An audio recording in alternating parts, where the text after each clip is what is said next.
ナイトレイド。護衛さんに標的だぜ、アカメちゃん。葬る。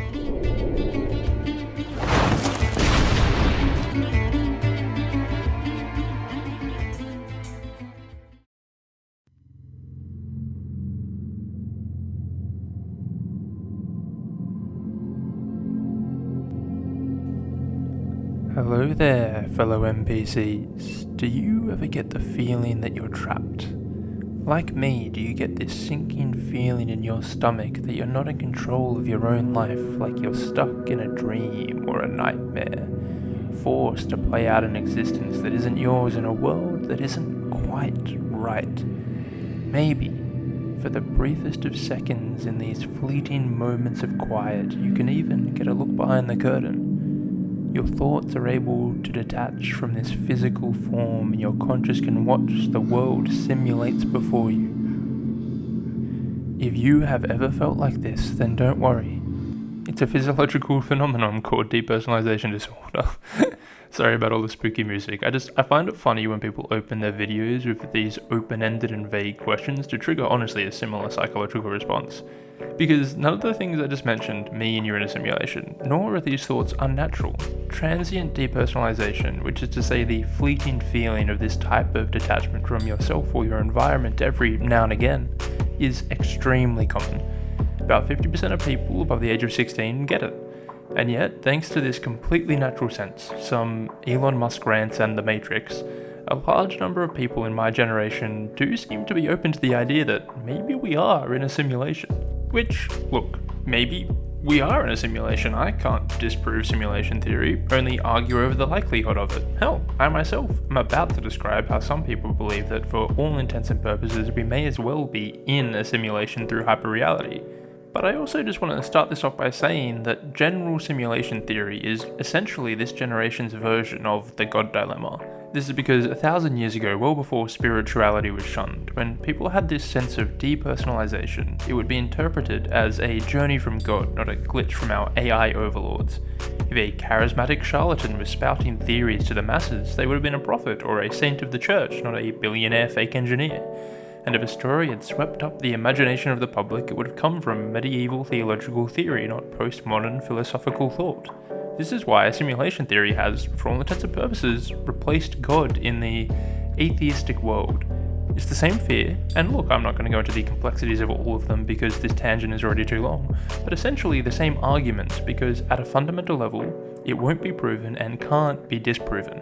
But with all that said, why do I say that Netflix has proved we live in a simulation? Simple. Castlevania. And, let's be honest, Netflix is a better clickbaiting title than Castlevania. Castlevania is a Netflix show that is based on an old Japanese game series of the same name. A game series which, while introducing some original lore and story to the tale of Dracula, is ultimately taken from a book. A book that had been inspired from folklore and folklore that had been based on a true historical figure. Now I, for one, love Castlevania. I find Vlad Dracula Tepes to be very interesting, and having the beginning of the story framed from his perspective is a fascinating choice. The melding of magic and science creates an inspired world. The parallel opinions of the hero Trevor Belmont and villain Dracula is compelling storytelling. The art is truly stunning, and Lisa and Cypher are just straight up two cool heroines. And for all these reasons, as I said, I love Castlevania. But when we look at Castlevania, we are 4-5 degrees separated from originality, from life? Outside of that moment of enjoyment, is there really any point to it? Like, does it really contribute anything to my life? I don't know, but ironically, this is actually the enduring question of the show itself. What is the point? What is the point of trying? What is the point of life? What is the point of creation? These questions are the inception of Castlevania. Now, if we go all the way back, in the beginning of Castlevania, we see the wandering physician Lisa stumble through Vlad Dracula Tepes' spiked field, entering the vampire's famed castle. Her mix of optimism and tactlessness wins over the reclusive vampire's hand and heart, convincing Dracula to share his vast collection of medical and scientific knowledge so that Lisa may use it to help humanity. But because of her use of these technologies, she is branded as a witch by the church and burnt at the stake. This is the final straw for Dracula. The pointless loss of his love, all because she deigned to help humanity, taints his view of all humans. He decides that human life isn't worth it anymore, that the greatest thing for this world would be every human in Wallachia, every human in the world, to be exterminated. Dracula isn't alone in this thought either. His two human forge masters who are helping with his war effort agree with him in season 1. Both have been outcast and broken by society, stigmatized because they're different. Hell, even the hero of the show, Trevor Belmont, believes in the beginning that the people of Wallachia have brought this on themselves and deserve their own damnation, which he may not be wrong. This world is depressing, a hellscape controlled by a manipulative and selfish faction who demonizes those who try to truly help the world and its people, indoctrinating the masses into ignoring science and the existential issues that face them so they may keep control over society. Hey, that sounds similar to another story. No, not that one. No. Come on, no. Hey, that's the one. Don't you just love stories with irony? I sure do. Maybe another reason why I like Castelvania. It has lots of irony, such as Lisa unwittingly condemning humanity because she wanted Vlad to explore society, or Saint Germain unleashing death onto this world in an attempt to bring his love back to life, or the metafact that Castlevania, being this amalgamation of previous tropes and stories, reinforces its villain's main idea that modern life is kinda just pointless. But okay. Why do I agree with Dracula? Why do I think that modern life may have no point? I mean to say this because our lives in the modern world have become controlled by content. How we speak, what we say, the way we view the world has all been molded by the media around us. However, this media, this content, is in turn a mere echo of what has come before it. This is where hyperreality comes in, as hyperreality doesn't say we live in a simulation, but questions whether or not life can have meaning when we may as well live in a simulation. For this argument, a proponent of hyperreality like Jean Baudrillard? Sorry, I genuinely need to learn how to pronounce people's last name. Anyway, what he's saying is that in the modern technological world, what is reality and what is fiction can seemingly blend together, blurring the lines between what is real and what is fake.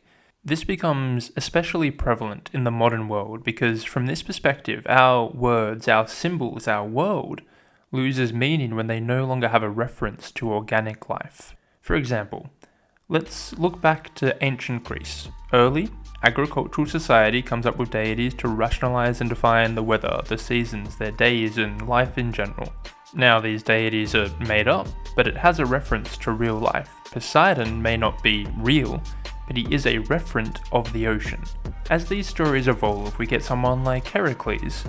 This story is once again one more step removed from the gods, but he still has a reference point and is a symbol of the ideal warrior of the day. Later, his story gets further changed in Rome. His name changes to Hercules. The tale of Hercules gets adapted by Disney. His story and relation to Megara get changed. Megara becomes a kind of feminist symbol, then an attractive alt girl wants to cosplay as Megara, so she takes a soundbite from the movie and puts it up on TikTok. Then I take that TikTok and use it to talk about an old philosophical idea about how too many references kill meaning. So at what point in this arc have we completely lost reference to reality? At what point does the representation I'm seeing have no substance? Then, if what I'm seeing is purely reference, what's the difference between that and living in a simulation? Because that's all a simulation is, an approximation of life. Something that isn't original and doesn't take place in the physical realm. And guess what? If you open up an Instagram and laugh at a meme that's taken from a show that's based on a book, what you're responding to not only isn't original, it isn't attached to the physical realm in a sense. It isn't life.